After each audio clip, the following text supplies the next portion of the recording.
Hello বন্ধুরা, আপনারা সবাই ভালো আছেন? আমি মামা পৃথিবীর পক্ষ থেকে আপনাদেরকে স্বাগতম জানাচ্ছি।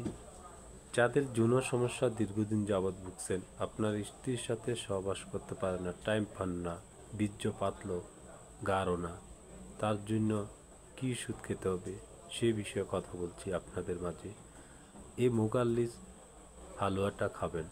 মোগাল্লিস হালুয়াটা খেলে আপনার যৌন সমস্যার সমাধান হবে, সেক্সের পাওয়ার বাড়বে, হরমোনের ঘাটতি পূরণ হবে, হরমোন শক্ত মজবুত হবে, স্ট্রং হবে। এই যে দেখুন, প্রোডাক্টটার দাম মাত্র 350 টাকা। মাজুন মোগাল্লিস। খাওয়ার নিয়ম হলো সকালে 2 চামচ, রাত্রে 2 চামচ। এইভাবে নিয়মিত একটানা 2-3 মাস খাবেন। আপনার বীর্য গাঢ় হবে, পাতলা হবে না। 100-তে 100, কোনো পার্শ্ব প্রতিক্রিয়া নেই। আপনারা খেতে পারেন, খেলে আপনাদের রেজাল্ট বুঝতে পারবেন। একবার না খাইলে বুঝতে পারবেন না যে এই সমস্যা সমাধান হচ্ছে এই মাজুন মোকালিসকে। বন্ধুরা, আজকে এই বিষয়ে কথা বললাম।